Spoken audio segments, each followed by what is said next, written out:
Hey everyone! Welcome to Anime Dreams, your go-to channel for epic anime fanfics and wild what-if scenarios. Today, we're diving into part 4 of our thrilling series, What If Naruko's Eyes Possess the Strongest Dōjutsu? Quick disclaimer, this content is purely for entertainment and discussion. I don't own any anime footage used, credit goes to the original creators and copyright holders. Alright, let's jump right into it. Showdown in Tanzaku Town. Orochimaru stood at the outskirts of Tanzaku Town, a sly grin on his face as he awaited Tsunade's arrival. Soon, his arms would be restored, and his plans could move forward unhindered. Standing beside him, Kabuto watched his master carefully, his gaze flickering to Orochimaru's injured limbs. As they scanned the horizon, a lone figure emerged, making their way toward them. "She's here," Orochimaru murmured. Kabuto smirked, confident that the long-awaited moment was finally at hand.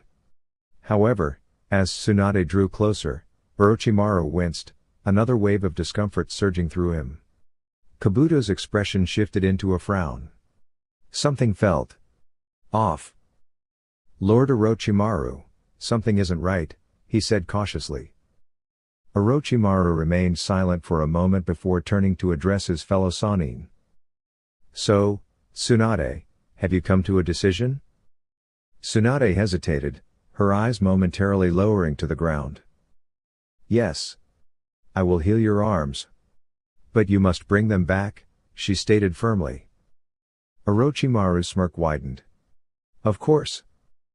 Just as Tsunade took a step forward, a sudden whistling sound filled the air. A large kunai flew toward them, forcing Orochimaru to leap back. Kabuto immediately moved to shield his master. Another kunai struck the dirt near Kabuto's foot, followed by a third landing just behind them. Within moments, the area was littered with numerous three-pronged kunai. Kabuto and Orochimaru scanned their surroundings, searching for the attacker. Then, a figure stepped forward, standing beside Tsunade. It was Naruko Uzumaki. Kabuto's smirk returned as he noted the chunin vest she wore. He failed to see how this young ninja could pose any real threat to Orochimaru. Their attention was drawn to the approaching sound of hurried footsteps. A moment later, Jiraiya arrived, breathing heavily. "Geez, kid, do you always have to be this fast?" he muttered between breaths. Naruko chuckled, shaking her head.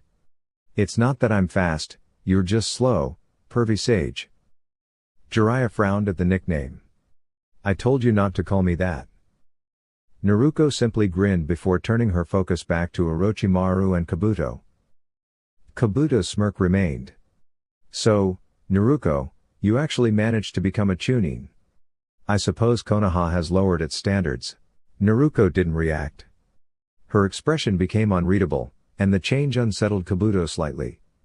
Still, he saw no reason for concern. After all, this was the same girl he had always dismissed as unremarkable. But then, Orochimaru stiffened. His gaze locked onto one of the kunai embedded in the ground, his expression unreadable.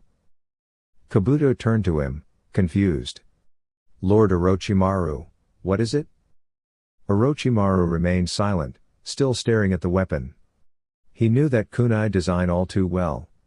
It belonged to someone he had once feared, someone who had driven him away from Konoha long ago. "No. It's not possible. He never had a child," Orochimaru whispered. Kabuto blinked in confusion. "Lord Orochimaru, it's just Naruko Uzumaki, a supposed failure of Konoha. Why does this bother you?" Before Orochimaru could answer, Naruko spoke, her voice calm and unwavering. "I'm surprised you didn't hear, Kabuto." "Oh, that's right, all your spies in the village were dealt with, weren't they?" she said coolly. "Well, either way, you should have heard the announcement during the exams, when I defeated the Hyuga." Kabuto frowned. "I was preoccupied and didn't watch your match." Naruko remained unfazed. "Then let me enlighten you. It's not Uzumaki anymore." Both Kabuto and Orochimaru listened intently as she continued. "It's Namikaze Naruko now." Orochimaru's composure shattered. His expression twisted with frustration as he lunged at Naruko in fury. Naruko sighed and casually sidestepped, allowing Orochimaru to stumble forward. "You'll have to try harder than that, Orochimaru," she said with a smirk. Orochimaru quickly recovered, but realization dawned upon him. He narrowed his eyes. "Kabuto, handle this," he ordered coldly.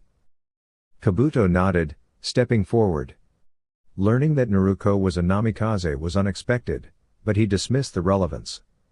In his mind, she remained beneath him in skill. Drawing a kunai, he approached with complete confidence in his victory. "You should know when to give up," Kabuto remarked. "You can't defeat me." Naruko didn't reply. She simply extended her hand, palm up. Kabuto smirked, assuming she was realizing her mistake. But as he saw chakra swirling into her palm, his confidence wavered. A flash of yellow light. A crack of thunder. A sudden impact. Before he could process what had happened, he was sent hurtling backward. As he crashed into a rock, his mind reeled. How? How did she move so fast? Naruko stood exactly where he had been moments ago. Her calm gaze met his, unwavering and confident. Kabuto pushed himself up, his wounds rapidly closing, his own enhanced healing rivaling Naruko's. Meanwhile, a fierce battle had erupted nearby. Orochimaru had summoned a massive serpent and was engaged in combat with Jiraiya. Tsunade, alongside her summoned slug, was doing her best to assist, though Orochimaru's relentless attacks made it difficult. Naruko turned back just in time to see Kabuto regain his footing. He exhaled, adjusting his stance. Naruko mirrored the motion, gripping her kunai and dropping into the Academy's standard taijutsu stance, the one she had relied on for years. This is going to get intense, she thought, bracing herself before launching forward. Naruko woke up in a hospital bed back in Konoha. As her eyes adjusted to the bright room, she noticed Tsunade standing over her, a clipboard in hand. Jiraiya sat near the door, reviewing what appeared to be notes. In a corner, Sasuke rested in a chair, his head leaning against the wall. "Grandma Tsunade, how long have I been out?" Naruko asked. Tsunade nearly jumped at the sound of her voice. "Naruko? You're awake!" she exclaimed. Naruko raised an eyebrow. "Yeah, and judging by your reaction, I've been out for a while." 4 days, to be precise, Jiraiya said. "Sasuke here has been really worried." Naruko glanced at Sasuke, her curiosity piqued. "Really?" Jiraiya nodded as he stood. "We can't take on Orochimaru by ourselves, can we?" Jiraiya didn't respond, but the look on his face was enough to give Naruko an answer. She shifted her gaze downward, deciding to change the subject. "What about Sasuke's curse mark? How is he handling it?" she asked. "I'm not," Sasuke replied, causing everyone to glance at him. "I can't control it. If I don't find a way to either suppress it or remove it, it will only get worse." Naruko frowned. "Isn't there anything we can do?" Sasuke hesitated before answering. "There is, but you might not like it." "What do you mean?" Naruko asked, her expression serious. "Some of Orochimaru's subordinates approached me, offering to take me to him. They claim that unless I learn to control the curse mark, it will continue to spread. The only way to manage it is to go with Orochimaru and learn how to master it." Naruko's frown deepened as she turned to Tsunade. "Grandma Tsunade, have you officially taken the title of Hokage?" Tsunade nodded. "Yes. And I think I know where you're going with this. But this isn't the place to discuss it, too many people could overhear." The others nodded in agreement. "Then let's talk in the Hokage's office," Jiraiya said as he led the way out. In the Hokage's office, Tsunade's voice carried a hint of concern as she turned to Sasuke. "So what exactly does your plan entail?" "If I go with Orochimaru, I might be able to either master or remove the curse mark. Either way, it could give me the chance to get close enough to Orochimaru to stop him. It may take years, though. Tsunade looked skeptical as Sasuke explained. Naruko seemed deep in thought, while Jiraiya's expression showed concern. As Tsunade weighed the risks and possible outcomes, Naruko finally spoke up. Hey, Sasuke, how hard would it be to convince Orochimaru's subordinates that we had a serious fight and you won? Sasuke considered this for a moment. Not too difficult. But you'd have to hold back a little. If you use the Hiraishin, I wouldn't stand a chance, so you'd have to save that for another time. Naruko nodded slowly. Got it. Tsunade studied both of them carefully before responding. And you really believe you can handle this? Naruko and Sasuke exchanged a determined look before nodding in unison. Tsunade sighed. All right. But we need to be careful with this plan. I have an important S-rank mission for you, Tsunade announced, her tone serious. Sasuke, your task is to infiltrate Orochimaru's ranks, gather as much information as possible, and put an end to his plans.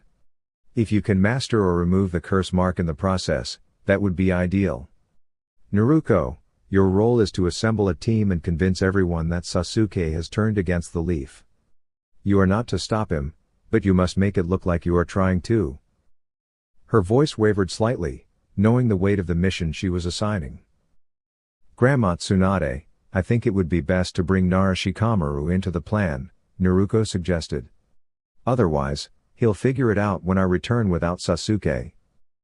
Tsunade considered this and nodded. Very well. You have permission to inform him. Naruko and Sasuke exchanged a knowing look. One last stop at Ichiraku's before we head out on our separate paths? Sasuke asked. Naruko grinned. You read my mind. Tuya peered through a back window of the Ninja Academy, her eyes fixed on the young instructor who was effortlessly calming the children, a skill she had never quite mastered back in the Sound Village. She couldn't help but admire the Chunin teacher's patience and resilience. However, she quickly pushed those thoughts aside. Sasuke was expected to meet them soon with his decision, and Orochimaru-sama had high expectations for him. Despite knowing this, she found herself wishing she had the chance to learn more about the kind-hearted instructor before silently retreating. Unbeknownst to her, Konoha's esteemed academy teacher, Umino Iruka, had noticed her presence. Naruko looked up from the last team photo in her hands and saw Sasuke standing in the doorway. Lost in thought, huh? He teased. Naruko offered a small smile. Yeah. Just thinking it might be a few years before we see each other again once you leave. Sasuke crossed his arms. I haven't left yet. Besides, we need to make this transition believable. Since we're both Chunin, we'll start receiving more challenging missions. A confrontation in the hospital would be a good way to set things in motion, so be ready for that. Naruko nodded in understanding.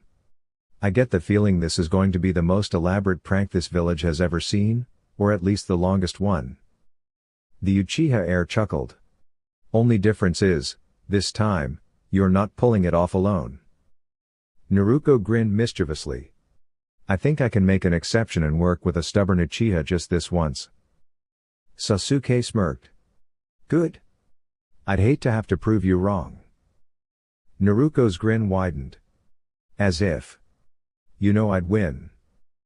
Sasuke scoffed. Yeah, sure. Anytime, anywhere. The following weeks became increasingly tense for Team 7. They began distancing themselves from one another, their interactions often erupting into heated arguments.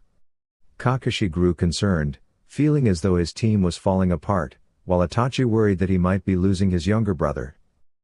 Fortunately, both men had been somewhat distracted by their recent relationships. Kakashi had finally gathered the courage to ask Ayame out, and Itachi, after much persistence, had been convinced to go out with Hana.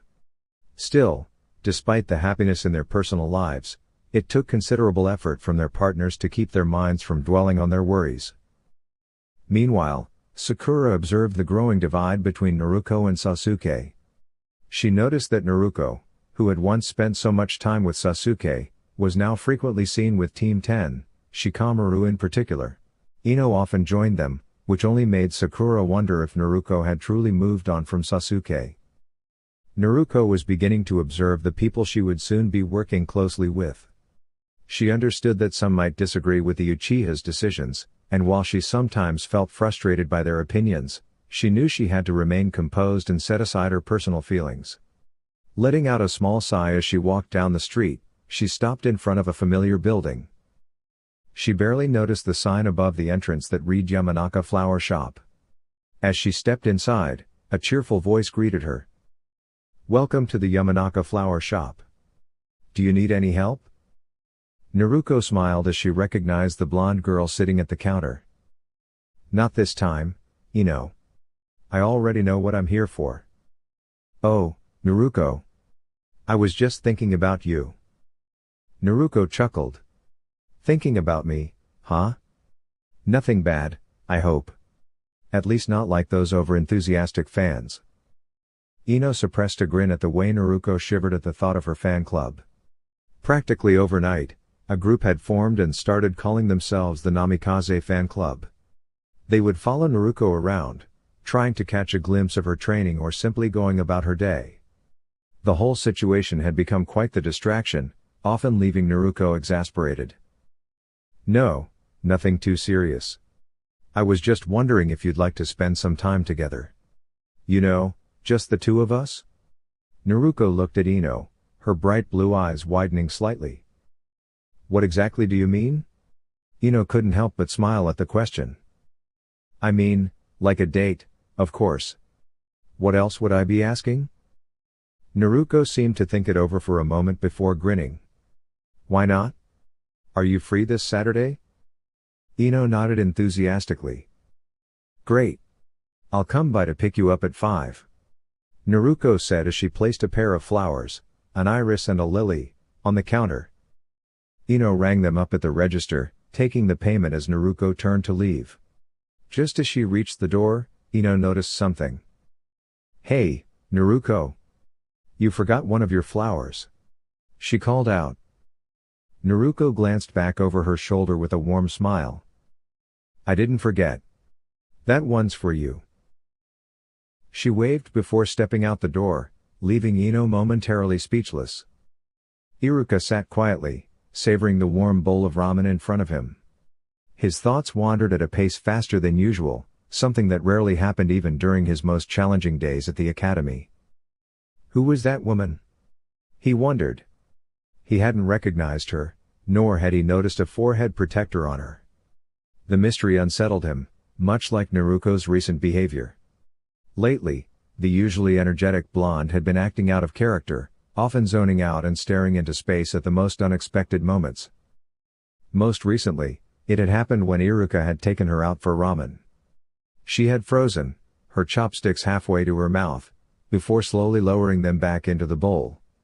At the time, he hadn't thought much of it, but now it was becoming evident that something was troubling his favorite student.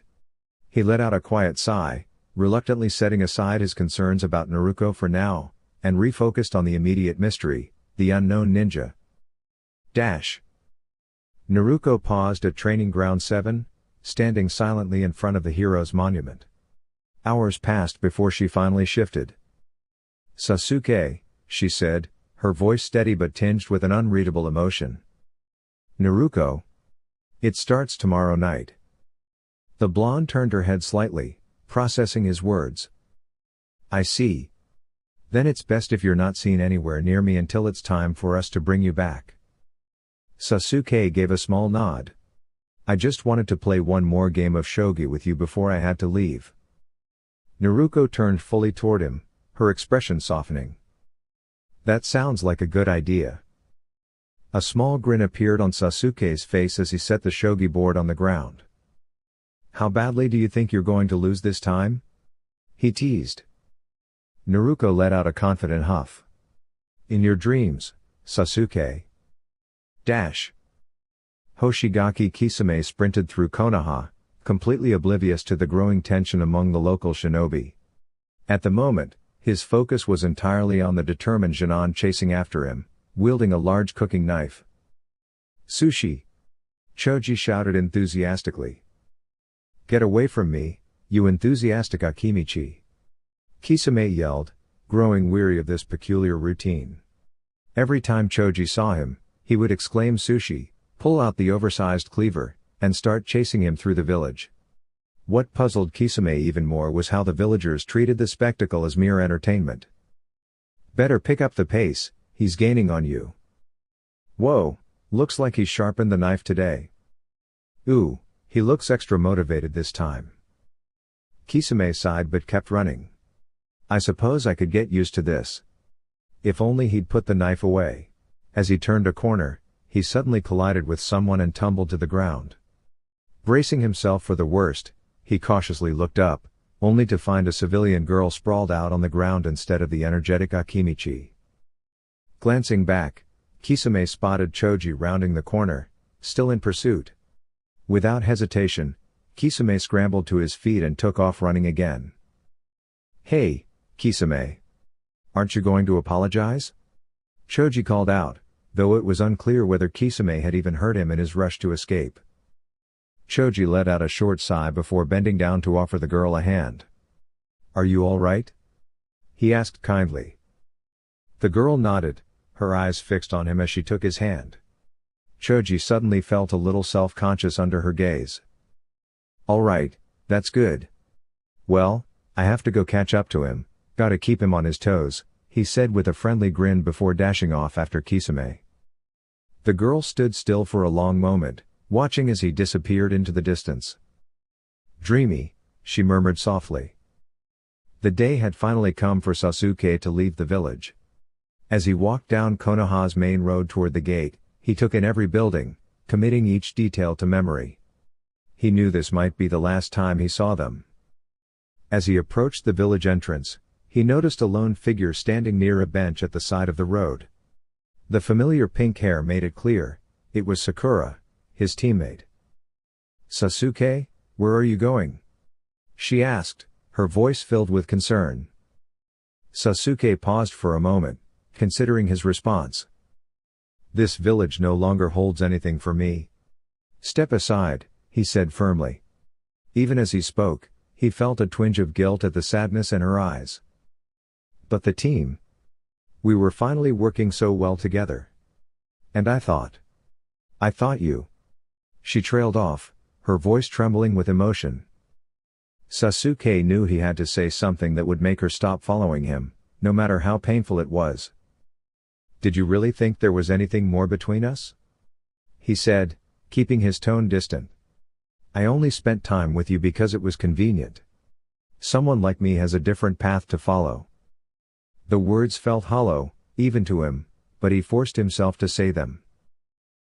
He needed her to let go. Sakura, however, could only stand there, overwhelmed by emotion, as Sasuke walked past her and disappeared through the gate into the forest beyond. Naruko glanced at the clock on her wall before running a hand through her tousled blonde hair. For a moment, she considered cutting it, but quickly dismissed the thought, her past attempts at haircuts had never turned out well. She shifted her gaze to the window, noting the darkened sky. By now, Sasuke would be on the move. A deep frown settled on her face as she thought about tracking down the boy she had come to see as a brother. Her mind briefly drifted to the promise she had made to Ino. She had agreed to a date, fully aware that she would have to cancel it because of this mission. The knowledge that duty had to come before personal matters didn't make it any easier. Over the past several months, especially since the Chunin exams, she had grown close to Ino and truly hated letting her down. She also wondered how Sakura would handle Sasuke's decision to leave the village. No matter what happened, Naruko knew things were about to change drastically. A knock on the Hokage's door broke the silence, signaling that Sasuke had left. Without hesitation, Tsunade called for the pre-assembled retrieval team. Within minutes, Naruko, Shikamaru, Neji, Kiba, and Kuji stood before her. After activating a privacy jutsu, Tsunade turned to the 5 shinobi.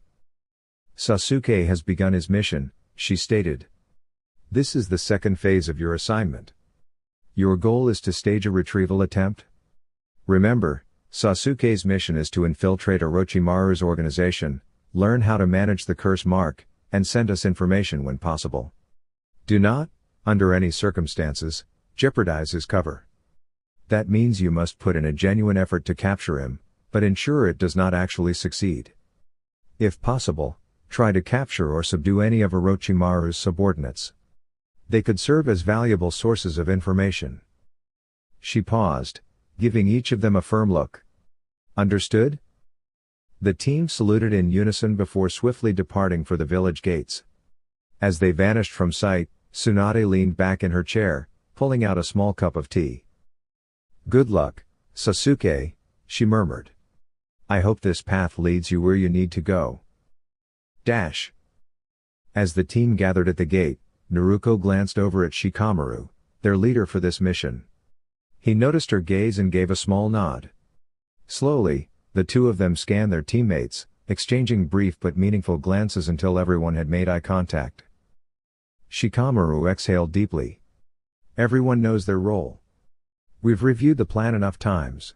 Kiba and Akamaru will take the lead, I'll follow, Naruko behind me, then Kuji, with Neji bringing up the rear. Stay alert, and no unnecessary risks. A round of nods followed as they prepared to move out. Naruko? A voice called. She turned slightly to see Sakura approaching. Her expression was filled with determination and concern. Please, you have to bring Sasuke back. Naruko hesitated for a moment before answering. I'll do what I can, Sakura. But I can't promise anything? Sakura visibly tensed at her response.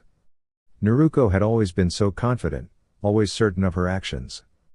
But now, there was a rare hesitation in her voice. Naruko? Sakura whispered. Naruko didn't turn further, but for a moment, it seemed as if she flinched. We'll bring him back, she finally said. We'll bring him back. Facing the forest ahead, she was just about to signal Kiba to move out when another voice called out, stopping her in her tracks. Hey, Naruko. Shikamaru let out a deep sigh, already sensing another delay. Troublesome blondes, he muttered under his breath. Naruko smirked and turned to see Ino running up to her. Ino skidded to a stop right in front of her, reaching out to grab her collar. When you get back, we're going on a date, got it? She declared. Naruko raised an eyebrow before gently removing Ino's hand from her collar. All right. You'll get your date? Ino grinned and stepped back. Kiba, let's go before any more of Konoha's kunoichi decide to corner me. Kiba shook his head with a small chuckle. Just your luck, he remarked before leaping into the forest. As the rest of the team followed, Sakura turned and walked back into the village. Ino watched her for a moment before glancing toward where the retrieval team had already disappeared. Stay safe, Naruko, she whispered, then turned and headed home. The team moved swiftly through the dense forest before finally pausing to catch their breath. You know, stopping like this increases the chances of being found, a large, muscular man muttered. So? That container is heavy, and unless you're volunteering to carry it, Kidomaru, this break is necessary, the six-armed man responded, shaking his head. I'm just saying they've probably noticed his disappearance by now. A retrieval team has likely already been sent after us. Can you two keep it down? You're giving me a headache, a female voice cut in. The two men turned toward the only woman in their group. She had been quiet since they left Konoha, to the point that they had almost forgotten she was there. Tuya, so you are here after all. For a moment, I thought we might have left you behind, a man with a second head on the back of his neck remarked. Tuya, her fiery red hair framing her face, frowned at him. Very funny, Sakon. I've been running beside you the entire time. If you didn't notice, you weren't paying attention, she shot back. Sakon started to step forward, but the large man quickly intervened, placing a firm hand in front of him. That's enough. We need to move soon, or Konoha will catch up, the man said, his serious gaze settling on Tuya. He raised an eyebrow, silently asking if she had anything else to add. Tuya simply shook her head and turned away, beginning to walk toward the edge of the clearing. Suddenly, a kunai zipped past, flashing in front of her face. Instantly, the group tensed, their eyes darting from tree to tree in alarm. "We're here for the Uchiha. Hand him over, and we'll let you leave. Resist, and you'll regret it," a voice called out. It had an eerie, distant quality, as if it were traveling through a hollow pipe. Jirubo frowned and slapped his palm against his thigh. "Orochimaru-sama will not be pleased if we return empty-handed. We don't have a choice but to fight," he declared.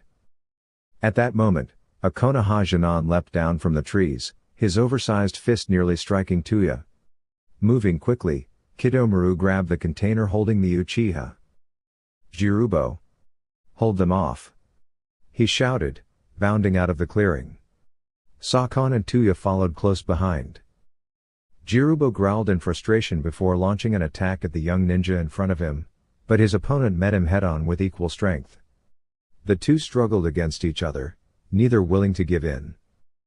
A short distance away, a Chunin with dark hair pulled into a high ponytail called out, "Choji, we'll keep going.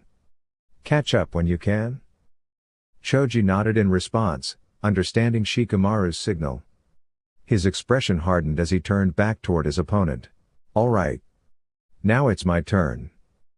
And that's a wrap on this fanfic series. Thank you all for joining me on this journey. I've loved every moment of creating this story, and I hope you've enjoyed it just as much. But don't worry, there's plenty more to come. Make sure to subscribe so you don't miss future stories, and let me know in the comments what you'd love to see next. Much love, and keep dreaming, anime dreams.